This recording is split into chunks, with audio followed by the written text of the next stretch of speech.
Hey there, welcome to Kendall Live. I'm your host, EJ Paras. I'm Marcus Salmon. And I'm Kaley Stockhouse. Welcome to a very special rap-themed episode. From Tupac to Kanye, we're going to talk about and do our best to discuss just a tiny sliver of every diverse industry that is constantly going through changes in the rap industry. Stay tuned.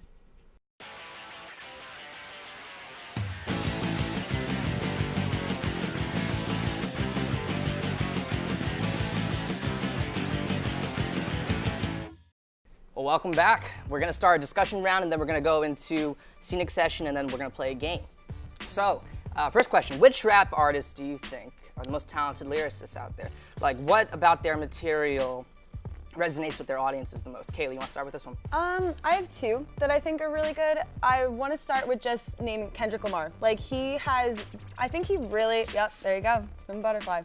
I think he really resonates not only with like modern hip hop, but also like channels like Tupac and Biggie. Like, he keeps the old school vibes in the now, and it's really good because he's at least like very well known in the hip hop industry, won a lot of Grammys for his recent album, and I personally like the funky vibes from this one. Right. Like, he's had a lot of other ones that are a little more like hard, like hip hop, like a little more rough, but I think that this album especially is very good, and that he channels both funk and hip hop and keeps the modern rap in it. And also Chance the Rapper. Chance. One of my faves, always will be. And his new album, Coloring Book, with the gospel vibes in it, and just, oh, it's so good. And he's able to put the fun lyrics in it with, like, you know, like the little hints here and there for different like pop culture references. Yeah. But also, like, I'm not super religious, but he makes me want to be with his lyrics, because they're so like fun and nice. Awesome, Marcus. Well, for me, it's all about the flow. You master the flow, you master the art. So, like, I want to say Eminem, and I want to say like both eras of Eminem, like his debut era where he was kind of crazy, like Some making shady jokes all over the place, Yep. and then now where he got more serious. Because in both of those time periods throughout his life, he had a message to give. And like before it was all about like recovering drug addiction, and now it's like, it's more empowering in a way. So Eminem's up there. I'm going to be mentioning Biggie Smalls a lot. You put him on anything, the way his flow is, you put him on any track and he fits. And he's another one who has a lot of like stuff to say about inner city life and what it was like to grow up selling drugs and, you know, just living in a poor neighborhood. So him too. And then Tupac Shakur, another classic. Like, he's been called a poet in a way, and you can see it in his raps. Like, it's poetic. Same with Common, who's another rapper. I don't know if you guys have ever I like Common. No, like Common's good. Common and Kanye have a very like close relationship. Common's another poet, and it's just like the way their lyrics are, it brings out the artistic side of And rap. Common just very recently won the Oscar for Selma, Yes. the song with John Legend. Beautiful song. Yeah, so it's like well really done. powerful, really indicative of the, you know, the racial times of tension that we're kind of in right now, and it's really important. That's what's important about rap. It's not afraid to talk about like the problems, like it gets into the nitty gritty. So my favorite lyricist of all time is Nas. You know, so Illmatic, it was written his first two albums, absolute gold. It perfectly describes what it was like to be in New York City. It takes away all the fluff, calls the Big Apple the rotten apple. And he wrote Illmatic when he was 19 years old. And the fact that a 19-year-old could transcend the country, really make everyone listen, and immediately upon release, have an album be considered probably the greatest rap album of all time. And if not the greatest, it's in the conversation. I think it's really like some lyrics like, I never sleep because sleep is the cousin of death. Like, it really is just really insane. I couldn't really think of anything to describe it. It's just insane. Nas is great. Kendrick Lamar, we've already touched upon Kendrick. I think he's the most important poet now. He aims to have his lyrics, he wants it to be studied in college literature classes like years from now, about like, just, I guess, you know, the early 2000s history, things about the injustice, like maybe some African American history classes, stuff like that. He wants it there. Eminem is also a legend, Titan. All right, yeah, I think we touched upon a lot of good lyrics. We can come back to this topic later for sure. All right, so for our second question, so how has the rap scene changed over the years? You know, we have the founding fathers of rap, old school rap, you know, gangster rap. And also we're going to touch upon the evolution of artists such as Kanye West. So how do you think overall? Rap scene's changed over the years. Marcus, want to start with this one? Yeah, sure. So back in like the 80s and 90s, the lyrics are more like socially conscious, and like I just said before, it was more about inner city life and the struggles of like growing up in that environment. And you don't really see that as much nowadays. Like a lot of the rappers contemporarily don't have that same narrative. Like up until like 2 weeks ago, like, I thought Kendrick Lamar was like another like Big Sean who grew up in like an affluent neighborhood and like decided to get into this. Yeah, that's not And sure, Kendrick is an exception, but like most of them like don't have that, and it really reflects in the music. Like you don't really, like me personally, like I can't like see like the depth in it. Okay. But that's just me. That's fair. So I don't know. Like you can't really. I guess you can't compare the two. Like it's gonna evolve no matter what, but that's what mainly like how it evolved in my opinion. Like some of the raps nowadays, like it focuses less on the lyrics and more on like the beats and how heavy they are, and like completely. like kind of like trap music and stuff. It's fun, you know. It is fun to get to move and vibe with, but it's kind of hard to find the balance of like party with a social message. So like Chance does have that. Kendrick has that. Some songs, not a lot of songs are like party songs. J. Cole, I think, is another one that is cool with that. I have some more points to say. Kaley, do you have anything to add? Well, for what you're talking about, yeah, it's kind of hard now because sometimes they focus on the beats a little more than the message, and then if they try to throw in something serious, it's just lost in the shuffle with like trying to have like a fun like air to it. So like, I do miss the old school stuff in that aspect, that you just have a very simple beat, and then like you said, it's like poetry. It's literally like way more important for the lyrics rather than the beats, but you got to have a little bit of both, and I get that. But for the evolution side of it, Kanye and Jay-Z, I think, have both completely evolved, not only with their own music, but I think they've changed the hip hop community too. For better or worse, but yes, they did. Yes, I think, at least in my opinion, it's still positive, at least from their like evolving in it. But one of the things that I think is one of the biggest parts of it is the fact that now you see so much more collaborating with other genres. So you have Jay-Z and JT. Like I saw them in a concert together and it was awesome, but you would never think that Jay-Z would go like pop like dancing. You know what I mean? That just didn't seem like it would go that way. But absolutely wonderful album came out of that. And then you've Kanye working with Bon Iver now, like a folk like singer-songwriter, and it's just crazy, but I mean it works because they worked Makes on beautiful music. Oh, beautiful.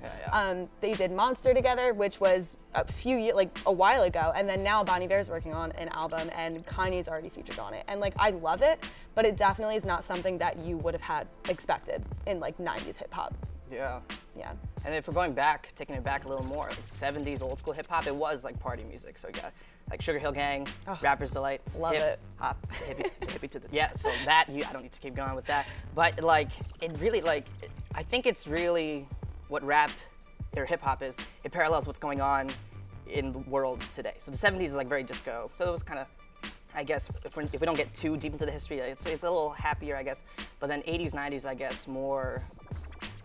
You know, the gangster rap kind of got big. You know, a lot of rap groups were being formed, and it did become more heavier on the lyrics and like more themed around the racial injustices of the country. And then 2000s. Well, how do you classify the 2000s? The 2000s is weird like because the 2000s is when the classes start to shift. Yeah. And like when whole West Coast, East Coast thing. So you have, let's say you were talking West Coast, California. You have Compton of LA, but then you have right outside of LA, you have privileged middle class, upper class neighborhoods, and that's where like Tyler the Creator comes from. That's where Frank Ocean comes from. So these guys are coming from money. They are coming from something they can. So sometimes their lyrics tackle things that like more like psychological, I guess, because like they're more tainted by the money. They're more tainted like, is this world so superficial? Is this world like they don't, I guess, see the same issues, I guess. Sometimes they comment on it, but more or less on an outside point of view, not really from the inside, like Kendrick. It's not even just America anymore. You got Drake coming from Canada. Yeah, like, it's not even East or West Coast. It's like outside. But across the border. Yeah. Something like that. All right, so I think that was pretty good for this topic right here. So the third question is, what are some of your personal favorite rap albums? Like, why? Why are these albums like your favorite? So who wants to start with this one? You want to start? I'll start. Right now, I gotta say, it's The Incredible True Story by Logic. I was actually introduced to that by a friend over the summer. And Logic, lyrically, he does kind of sound like Drake and Kendrick, I would say. But the way his beats sound, it makes his tracks on that album like sound like something completely new, something you haven't heard before. You're seeing Logic soon, right? I'm seeing Logic this weekend, yes. Oh, man. On my mom's birthday, actually. So Happy birthday, Mom. happy birthday, Mom. And then I don't know. It's like a nice refresher in a way to hear something that you don't normally hear on the radio all the time. Like I know you're into Logic a little bit. Like, have you listened to the Incredible True Story? Yeah, I've listened to it Yeah. a few times. I listened more to his older mixtapes back in like high school and I stuff haven't like gotten that. to those yet. Yeah, Logic's really cool. I do like Logic a lot. Kaley? Okay, I have two. Stick by these. They're both modern. I love Coloring Book by Chance. That just blew me out of the water. Like, I loved all of his like earlier stuff, whatever, like from his mixtapes, but this album is just so well done, and the fact that he's an unsigned artist just like makes it even better. Like makes it just feels more like wholesome, if that makes any sense. That makes a lot of sense. Yeah, and I also love horn sections in songs. Like that's a big thing for me, even in other genres too. So when I heard that he did that with a hit, it's just perfect. And then my other favorite artist is Childish Gambino, and Camp will always be such a solid album overall. Like I knew him as Donald Glover before like Community, like stand-up comedian, and then I found out he rapped. I'm like, oh, that's weird. Like LOL, like what am I gonna listen to? Yeah. And then like I heard his like Rolling in the Deep remix, Freaks and Geeks, like so like clever lyrics and songs in that. So then when Camp came out, I was really excited, and that was just such a flowing album. You don't have many concept albums anymore, like for any genre. So I was very happy when I heard that, and I think it was just so well done, and I'm very excited to see what else he comes out with. But those are my two solids, and I will like defend them till the end. All right, cool. I didn't mean to step on top of you before. No Do you have any problem. other favorite albums? I do, in fact. Okay. Let's see, College Dropout by Kanye, his Great. debut album. And it was interesting because like at the time of that release, like rap was all about like, I don't know, like acting hard and like what I said before, like gangsta life. College Dropout kind of changed that. I guess it would be classified as like alternative hip hop in a way, because Kanye uses a lot of like soul music in his sampling. And it really reflects in his voice too, like the way he raps about it. He's so emotional, and like College He's so Dropout, like emotional. is kind of like an emotional roller coaster in a way. So I really like that. And then I guess I'm gonna put Ready to Die by Biggie on there because that's just what got me into it, even though I haven't listened to the whole thing. But Ready to Die is like kind of like my debut into this whole thing. So I'll put that there too. I'll very quickly touch upon like my favorite albums. My Beautiful Dark Twisted Fantasy by Kanye, I think it was right after the Taylor Swift debacle, the VMAs, so I felt like he had a lot to prove. And so he made this beautiful, dark, twisted fantasy. It's got every emotion in it. It's got a lot of different types of collaborators. We talked about Bon Iver, we touched upon that. And how this album inspired Bon Iver's new album is crazy. You could I've been jamming out to it. He's been sampling a lot of Kanye's like, audio styles, his different like vocal techniques, and it's really awesome. I don't know why I can't describe it. And another favorite it's just album. new. It's just a new type of I feel sound. like it's almost ahead of our time. Yeah. And then my other favorite album is 2014 Forest Hills Drive by J. Cole. I think this album is the perfect balance between social commentary, but then also let's party. So I think like, and the fact that he can balance the two so perfectly, I think it's really cool. I think he'll be remembered for it, something like that. So, all right, so let's move on to our final topic: favorite diss tracks, favorite rap feuds. Obviously, this is what kind of makes rap a little interesting, kind of spice up the game if it's a little bit getting stagnant. So, what are some of your guys' favorite diss tracks or feuds? I mean, All right. I just the Drake and Meek one is just It's so hilarious. like it's just so It's sad. hilarious. Like I'm embarrassed. Like For Meek Mill. I feel embarrassed for Meek Mill. Yeah. And like I mean the song that Drake made was great, but like it's just like I don't know why. I don't think diss tracks are necessary, but at least this one had a great song out of it, but it was just very sad for him. Is that a and, like, world tour or your girls' tour? Yeah. You know? It's just sad. I just find it funny when rappers get into these feuds. Like you have these like grown men just like feuding. It's so childish. Getting upset. I know. I don't understand. But way to bring it back to the '90s again. I'm gonna do that. Tupac and Biggie, classic a little more East Coast, serious, yeah. West Coast rap beef. I mean, that pulled in like everyone from like Death Row and Bad Boy. It pitted everyone against each other, pitted the fans against each other, erupted in violence. Tupac Yeah. came out with Hit 'Em Up and called out Biggie's entire squad. It was crazy. They didn't have Twitter You don't back see then. anything like that anymore. Yeah. But don't know, it's a huge portion of 90s culture, if you ask me. Yeah, that no, whole I thing. agree. Probably one of my favorite rap feuds is Nas and Jay-Z. I wish I was old enough to kind of appreciate it when it was happening. But to appreciate, because it resulted in a lot of pretty good verses and songs. And I think it's kind of funny how it almost ended. So Jay-Z was on Hot 97 FM, and he started freestyling over a song. And everyone's listening. Jay-Z's mom is listening. And then he calls out that he had a thing with Nas's daughter's mother. And so that was totally uncalled for. And he was pretty graphic with it. Jay-Z's mom calls him, tells him, you have to apologize to Nas. And these guys were feuding for years. And so he does apologize to him, like, because Jay-Z's mom. So you can credit Jay-Z's mom for ending that feud. So That's all it takes. That's good. Like, mom always knows best. Mom always knows best. Awesome, guys. Let's send it over to Marshall Samuel to start off this week's countdown of best recent rap releases. Stay tuned.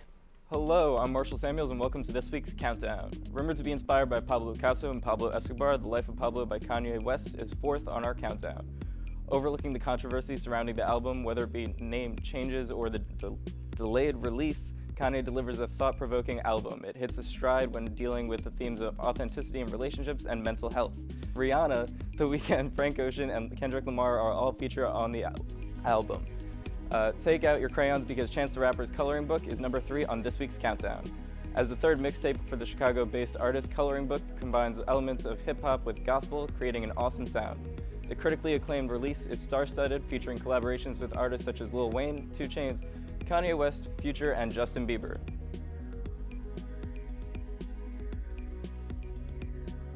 And now we're going to send it over to our musical guest, TCNJ alum Big Jim, for his scenic session.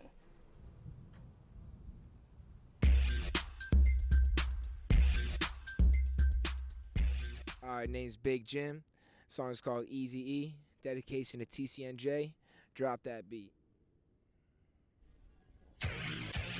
Yup. Check it out. Yo. Hip hop is a legendary culture. MCs puff tree, fly high like a vulture. In this rap game, I'm a jaguar. You a dip. I'm a Malia. Hip hop is a legendary culture. MCs puff tree, fly high like a vulture. In this rap game, I'm a jaguar. You a dip. Hip hop is a hell of an art. The way I mold my words, you can tell I'm smart. And the L be sparked when I begin to spit. Big Jim spit nice, not believing it's him. Yo, Jim got more words than a Bible. When go viral, I'ma get more clothes.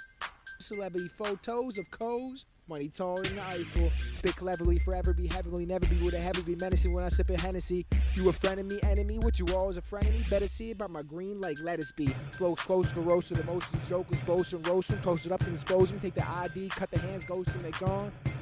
Straight throw them in the ocean.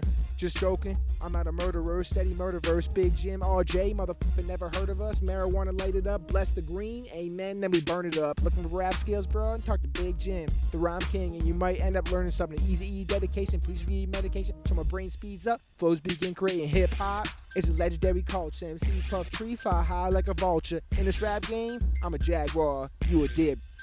I'm a Malia. Hip hop is a legendary culture. MCs puff tree, fly high like a vulture. In this rap game, I'm a jaguar, you a dip. Cause I rap with ease. Welcome back to the studio. We're going to test our rap knowledge and play Fill in the Rap Lyric. I'm kind of nervous for this. I don't want to be ousted as a poser, but let's see. Maybe that's what this is all about. I So don't know. let's all see good. how it goes. Okay.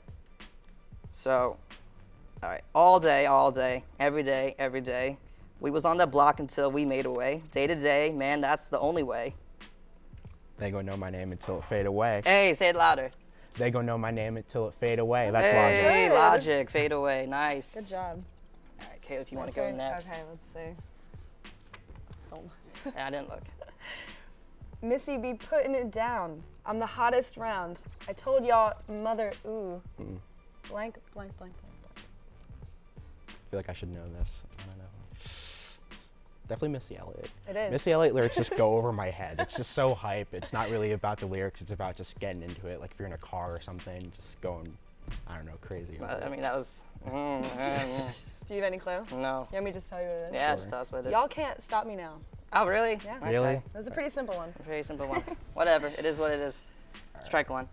Strike one for all of us.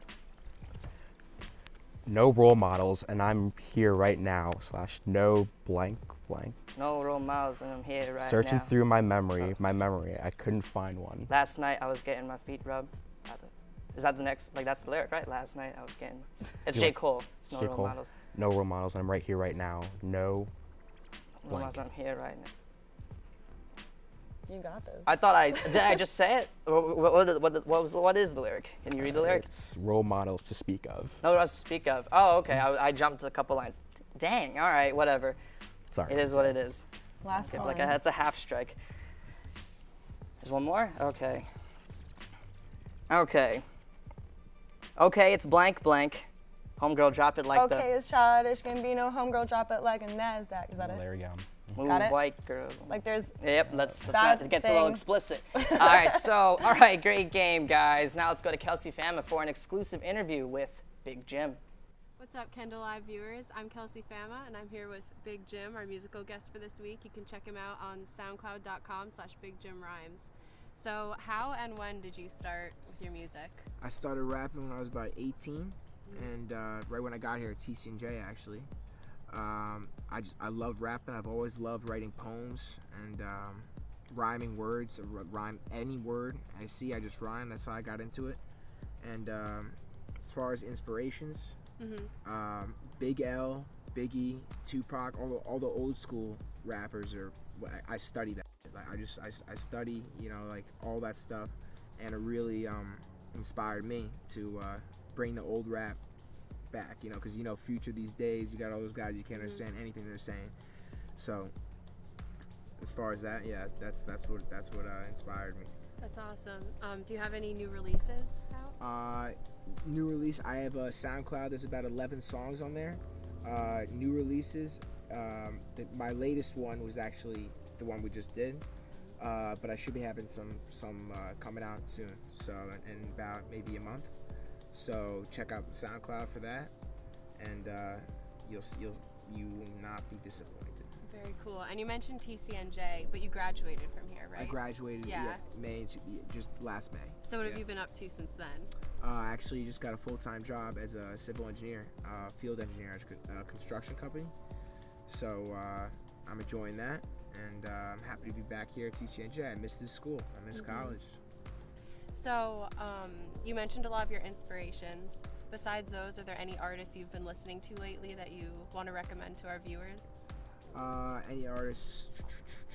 Well, I like French Montana. I like anyone. I mean, like I said, all the guys who are dead, Big L, Biggie, all those. But I mean, you can't. They're dead.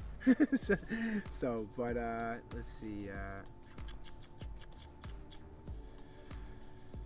Eminem, honestly, Eminem. He's still around, and he is a lyrical genius. So I recommend listening to all Eminem you can if you're interested in rap, and you'll get far, because it's all about molding the words together, just getting as many syllables as possible into a verse, and that's what he does, and he's just the best at it. So Great, thanks. Any other messages you have for the people watching? Thing you want to say? if you want to rap, don't give up, because when I first started, I sucked. I was terrible. I'm not trying to say I don't suck now, but just keep going at it, and just it's all about practice.